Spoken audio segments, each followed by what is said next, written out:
I want to share with you tonight 5 things, 5 things that differentiates people who are star speakers from people who are not.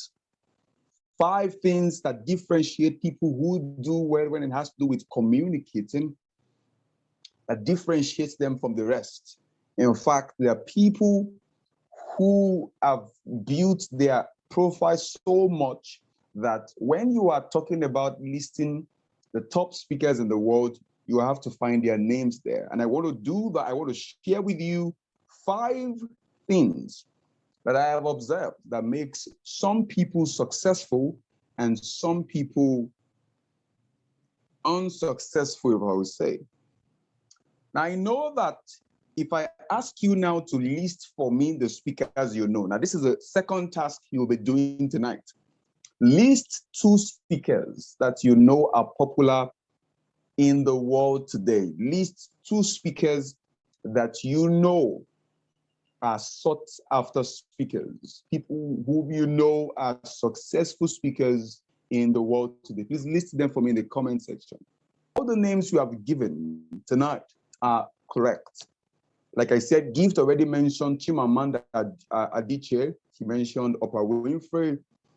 Mr. ID mentioned John Mersin and Joyce Meyer. And you mentioned Joel Austin. Hopefully, after this particular conversation tonight, the next time we will have people list names, your names will be there. Yeah, your names will be there. You have my favorite speaker is Apostle Joshua Selman. Fantastic, Chukwemeka. You must be a pastor, I believe. You must be a pastor. So let's run now. I want to share, like I said, 5 things that distinguish 5-star speakers from 1-star speakers. 5 things that differentiate 5-star speakers from 1-star speakers. And the first thing I've realized that differentiates the best from the rest, that separates the boys from the men, that separates the champion from the cheaters, that separates the chiefs from the slaves. The first thing I've observed is that the people who rule the public speaking space have healthy self-esteem. Lady, because there's only one lady here, lady and gentlemen, great speakers have great self-esteem. And what is a self-esteem? Having self-esteem means that you have healthy self-opinion, in that the way you perceive yourself, regardless of your background, regardless of your status, the way you view your lifestyle. People, it's easy to know people who don't have healthy self-esteem. Very easy to know them. And I will tell you how to know them. Like I said, that self-esteem means self-opinion. What you think and perceive about yourself, regardless of your background, regardless of your color. People who have low self-esteem, number one, they don't value themselves. They see themselves as lower animals, that they are inferior to every other person around. Number 2, people who have low self-esteem, they don't recognize their strengths. All they focus on are their weaknesses. So what they do usually is to focus on their weaknesses and ignore their strengths. Number 3, people who have low self-esteem, part of what they do is that they do things that they don't like to do. In fact, they are not assertive. So when a suggestion is given, they do not have the capacity to say a decision and stand by that decision. And if I would say this as the last caption for this particular part, that people who don't have good self-esteem don't know how to say no. One of the ways to know how strong you can be is your ability to say no. In fact, saying no is a skill. And if you say yes every time, it shows that there is something wrong with your self-esteem. There are times when you don't have money and people reach out to you to borrow them money. And just because you want to safeguard a particular relationship or something, you say yes every single time. There is something wrong with your self-esteem. We have to check your self-esteem as soon as possible. And you must understand again that this self-esteem affects public speaking, because there is a level to which you can underrate yourself, that when you are asked to speak somewhere, you will reject the offer. Not because you cannot speak, but because you are afraid that your weaknesses will show. And the truth remains that when you magnify your strength, your weaknesses don't really show. One of the shortest men in the world today, ladies and gentlemen, is Messi, Lionel Messi. Messi is one of the shortest men in the world today, but his footballing skill has overshadowed his seemingly weakness. You must understand that when we focus more on our weaknesses, we don't realize our strength. While I was preparing for this, I had a perspective, and the perspective I had was drawn from a view that if I come to you, if I am teaching you mathematics, for instance, and I say fill in the gap, mathematics now, fill in the gap. I'm teaching you numbers. And I say fill in the, say S dash X. I say S mathematics. What will come to your mind? Point it in the comment section. What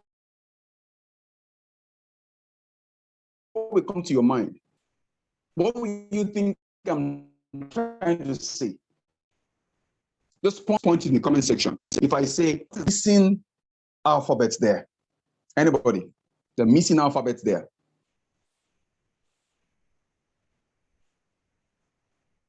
I. So this is I. Is that correct? One more person to confirm that. Is it I? Okay, fantastic.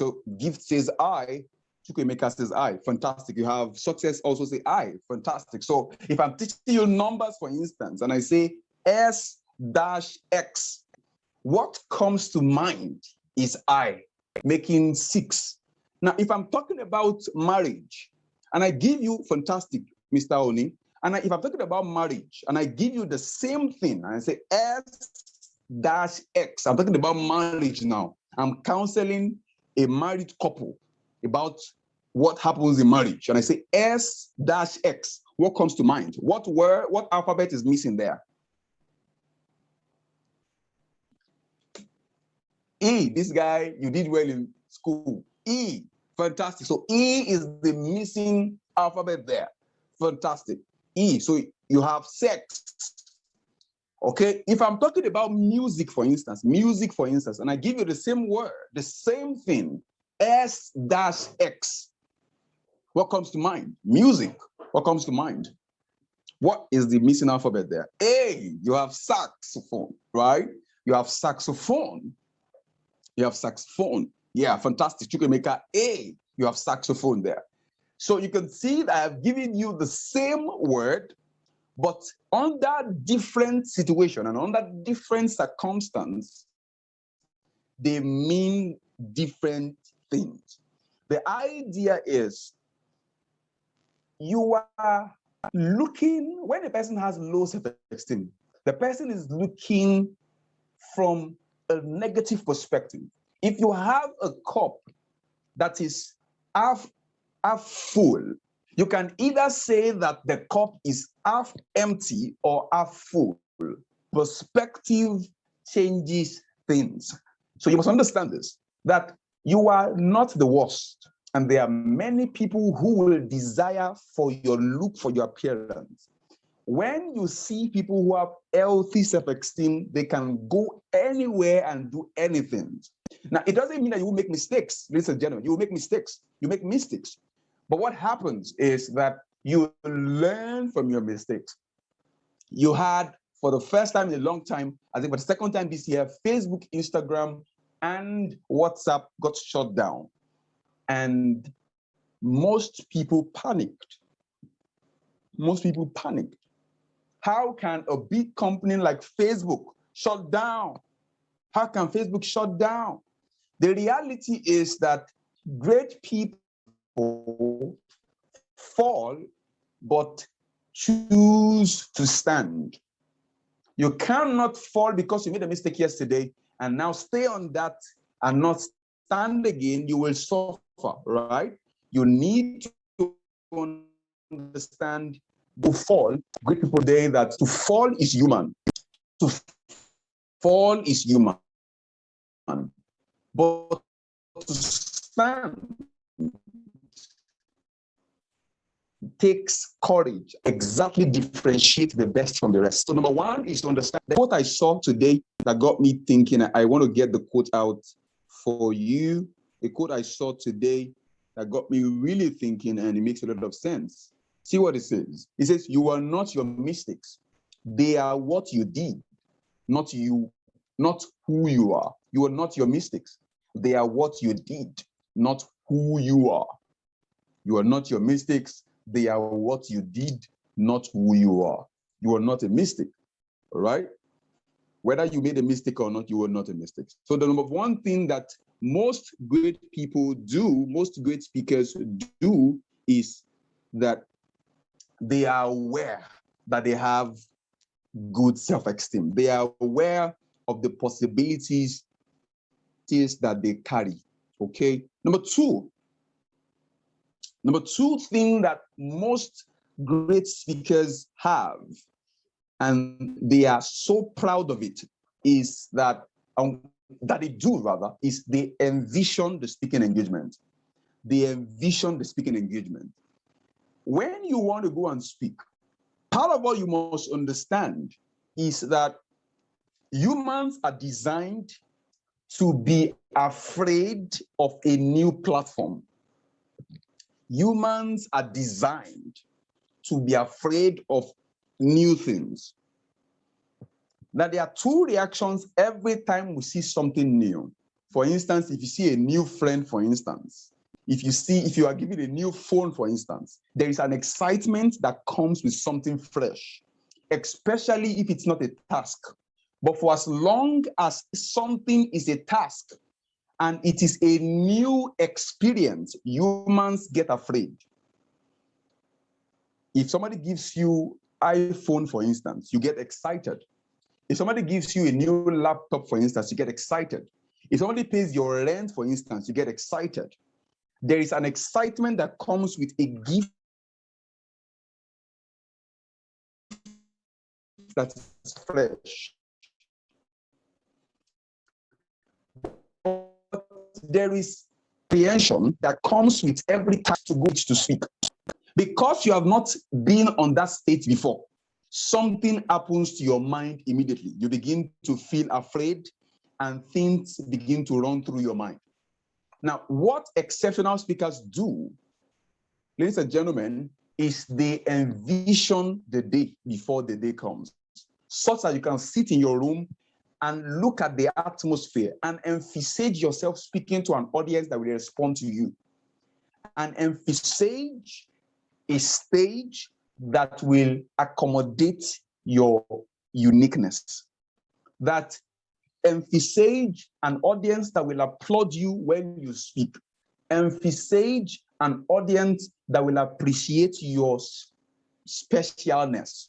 You must understand that I need to sit before I go to speak. I need to sit and think through everything that will happen that day. Even as an MC for me, before I go on stage to anchor an event, I usually sit and think through the program and see for myself how successful it will be I get excited before the day. You know what happens? When I get on stage eventually, I feel like I have been there before. Makes a lot of sense, isn't it? I feel like I have been there before because I have been there already in my mind and I'm just there physically. I feel confident because I have been there before. Okay, so that's the second thing great speakers do. Second thing great speakers do. The third thing great speakers understand and that differentiates them from the rest is they know how to use stories. Ladies and gentlemen, if you want to connect to the heart of people, if you want people to listen to you from the beginning of your conversation to the very end of that conversation, you need to learn to use stories. Stories are powerful, ladies and gentlemen. The great use them. The mighty use them. The strong use them. Kings use them. Presidents use them. Princesses use them.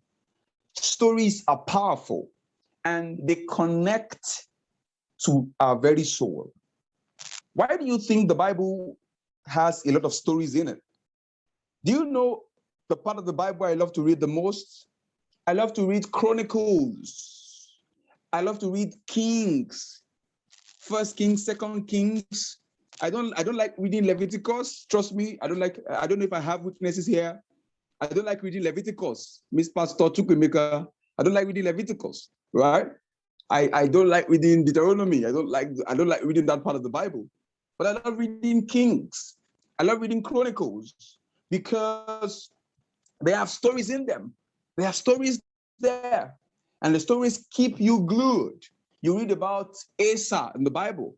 You read about Josiah in the Bible and read about the exploit they did. You read about Jehoshaphat in the Bible. I love reading stories in the Bible because they keep me engaged. And likewise, speakers, because when you communicate with people, they need to hear a story. So I use the formula when I speak to people. I use the picture, the point and picture idea that says that after every point, use a picture. So if I give you a point, for instance, I need to paint a picture because in painting that picture, the message will stick. It makes a lot of sense, isn't it? I give a point and I give a picture. I give a point and I give a picture. I give a point and I give a picture. That makes a lot of sense because it will keep you glued to me till the very end of the speech. Please learn this, that every great speaker you see today have learned the use of stories. And one story you can never mistell. One story you can never tell wrongly is your story. Nobody can correct you once it is your story, except the story that has to do with how you were born, because you didn't know what happened then. Your parents told you that they gave it, your mom told you she gave it to you on the road. So you can't fight with her. Even your birthday, you didn't know, you don't know if it's correct or not. They just told you were born on the 18th of February, and then you accepted that. But if it has to do with something that you truly experienced yourself, you can basically tell that story without anyone countering you or telling you you have spoken wrongly. This is wisdom that has helped nations, that has helped people who have risen today to the very heights that we have them now. So number one, I have mentioned that they have healthy self-esteem.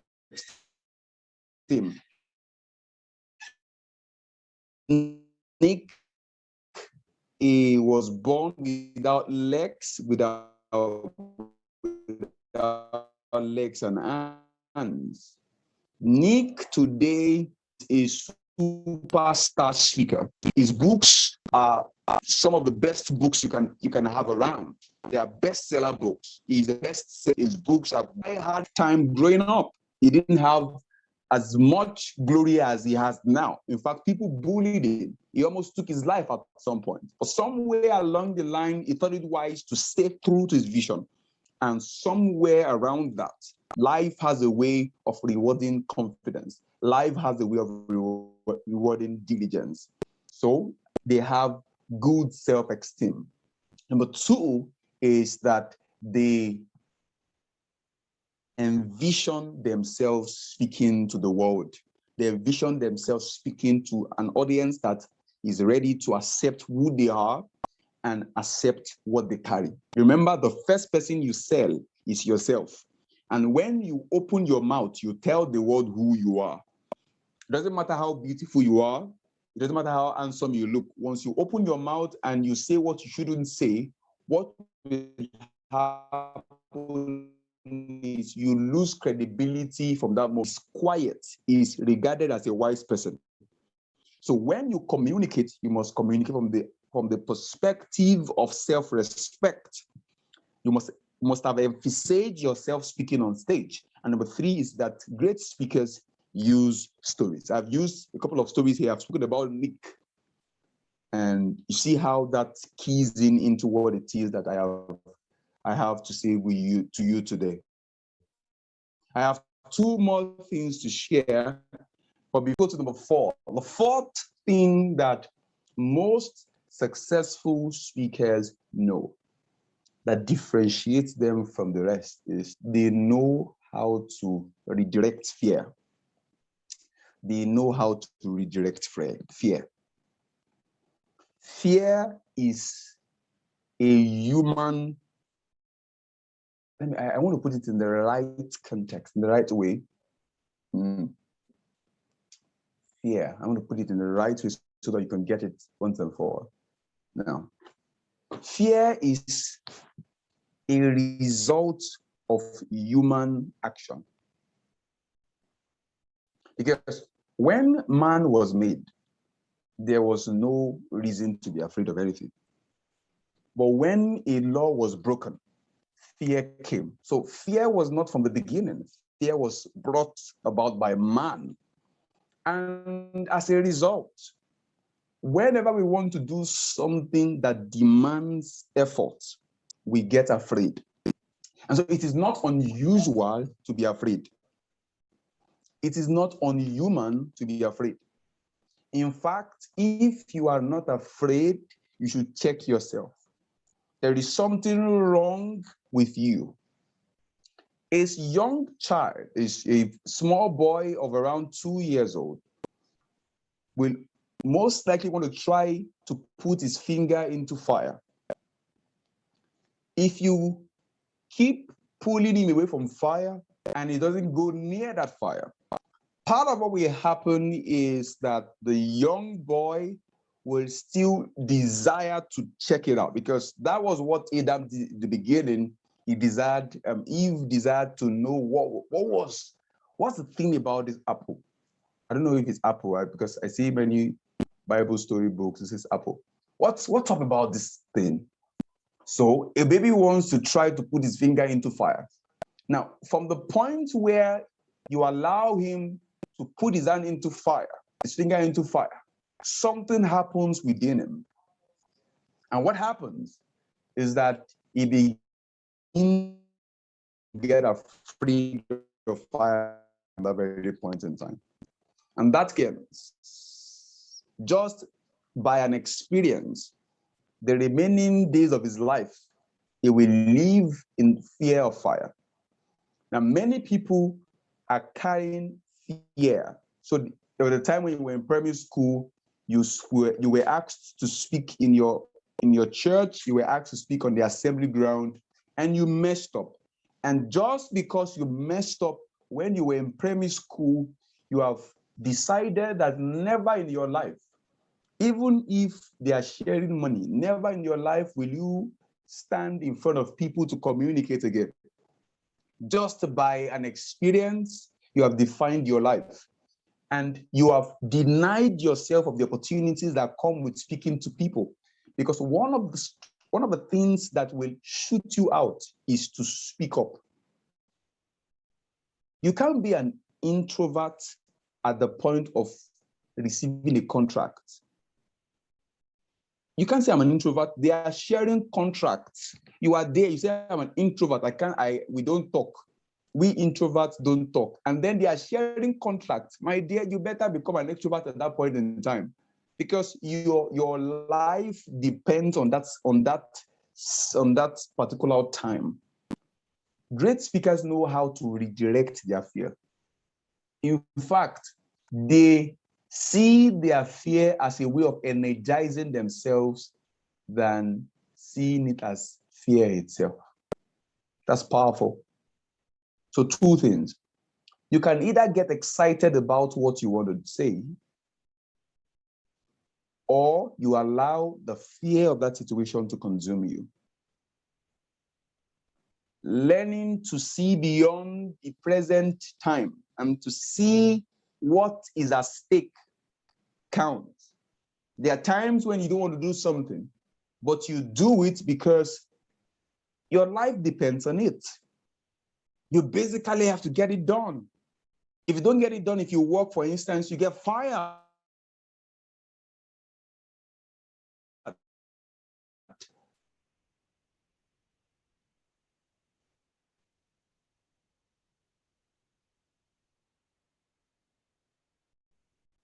Okay? At times actually depends on this particular thing being in the game, the consequence of what you fail to do. And every time you don't do what you can do because of fear, you feel regret after that time. Think about it. For every time you had the energy to do something, but because of fear, you couldn't do it. And the only reason you didn't do it was because you were afraid. You will feel guilty for the night. In fact, you might not even sleep correctly because you had everything you need. The only thing you didn't have is the courage to get things done. I am trying to inject into you courage to speak up every time you have something to say. Now, don't get me wrong. Some people speak because they want to say something. Some people speak because they have something to say. And you must understand the difference, because the difference will help you out. Okay? Great speakers understand that when you want to speak, you will feel butterfly in your tummy. When you want to speak, you will feel wet. Your tongue, the time I was asked to speak, and then for 10 minutes, I couldn't feel saliva on my tongue. My tongue dried up. I don't know if anybody knows what I'm talking about now. My tongue dried up instantly. But I have learned over time to use my fear to my advantage. I know what to do when I'm afraid to speak. I know what to do to migrate from fear into strength. I have an assignment for you today. And for most people, what gets you afraid is you are afraid to fail. And you fail to realize that failure is part of the game. In fact, the way to learn how to stand is to fall. The way to learn how to win consistently is to fail, is to lose. Ask any coach who is successful today. That coach will tell you that he learns more from failure than from success. What is there to learn when you succeed? What is there to learn when you consistently succeed? You must understand this idea that great people know, great speakers know how to use their fear to their advantage. Last, the best from the rest. If you see anybody who communicates with clarity, such ability, that communicates with any usual speaker, is they keep it short and simple. Now, most people talk too much. And when they talk too much, they tend to miss out on points. You need to learn the idea. It's called the KEYS principle. The KEYS principle is keep it short and simple. You need to say. In fact, we begin, people say their secrets when they have nothing else to say, just to impress people. Why see a person say that, I want to say my mind. I want to say my mind. That person will most likely say what he or she shouldn't say. People who communicate with such power and poise, they tend to keep.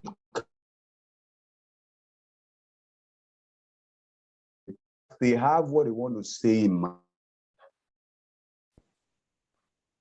So how do you communicate in a short, have the end in mind, all right? How do I want them to feel? What do I want to show them? There are three things. What do I want to show them? What do I want them to know? What do I want them to, how do I want them to feel? And last one is, what do I want them to do? I'm going to say it again. What do I want to show them? What do I want them to know? How do I want them to feel? And what action do I want them to take immediately after this class? That's how people who have stuff in mind speak. There is the goal that ensures that what they want to say has an end. Okay, what they want to say has an end. I've listed 5 things for you now, ladies and gentlemen, that separates the men from the boys, that separates the chief from the slaves, that separates the stars from the mere guys, all right? That separates the 7-star guys from the 1-star guys. These are 5, there are more of them. I intentionally selected these 5 things that if you can begin to apply to your communication. Number 1 is to have healthy self-esteem, because you cannot communicate to people if you don't love yourself, understand yourself. So number 1 is having good self-esteem. Number 2 thing that separates the boys from the men is they emphasize their speaking engagement. They see the day before it comes. They see the day before it comes. So when you are on stage, everyone who goes on stage, anything, whether a person who sings, for instance, whether a person who dances, for instance, whether a person who speaks, for instance, usually sees the day before it comes. I can tell you that for free. There was a time I went for a program where Banky W was there. Banky W shared with us what he realized one time. When he got to Lagos newly, I think when he got to Lagos newly, he rented his house in one place in Lagos where you had Don Jazzy. Don Jazzy was there. Don Jazzy was there then. He said in the middle of the night, he started hearing instrumentals. He started hearing somebody mixing music, mixing sounds together, creating those Dibanj soundtracks or something. Just heard it in the middle of the night. And then when he traced it, he realized that that was Don Jazzy right there. It was Don Jazzy that was mixing sound together, creating songs that would be pushed for the world to see in the middle of the night. Go to where stars stay. You will realize that sometimes in the middle of the night, they even wake up in the night to do rehearsals. They see the day before it comes. You know what happens to you when you see a day before it comes? Once you are in that day, your mind tells you have been there before. And then all of a sudden you get that courage. Number 3, the third thing that stars know how to do, ladies and gentlemen, is they know how to tell stories. They tell stories using pictures. They tell stories using songs. You can, if you are a good singer, for instance, and you get on stage to speak, do you know you can sing a song while on stage? There was a time I was asked to come and compare a program in a school. And I got there, I started with a song, I was born to be the best, number 1 and nothing less. Lead me to my destiny. I have waited patiently. The other part, I don't know it, but the end part. So the goal for that was to help them understand that they are champions. And I tied that to the theme of what I had to say in mind, what I had in mind to say, rather. So people who speak with great clarity and who are good tell stories. Number 4, people who communicate with power and with a difference, they know how to redirect their fear. They redirect their fear. They redirect their fear. You see, I tell people, this is a secret. When you are on stage, the spotlight is on you. Listen, it is very dangerous. I won't say it's very dangerous. It is very life-threatening to be on stage and have the spotlight on you. It is very it's a fearful thing to have the spotlight on you. That's the right expression. It's a fearful thing to have the spotlight on you, where every other place is dark. Only your head has light. Ladies and gentlemen, I have been there before, and I hope to go there soon again. It is a fearful thing. Some people will try to abuse you. They can't say it to you. They couldn't have said that to you if they saw you face to face. But just because you are in the spotlight, they tend to throw tantrums at you, banters at you. Let me tell you this.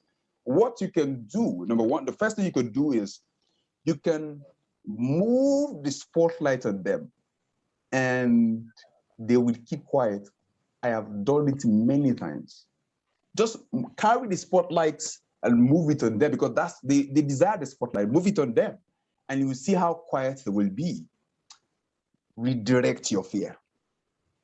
Redirect, and I think I gave you a tip on how to redirect your. You must have what we call positive affirmations. In fact, one of the things I'm going to teach some people after this class is to teach them what I call the speaking ritual.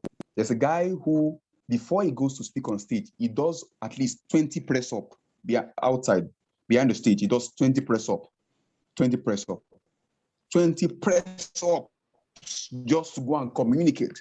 There are things we call confidence rituals.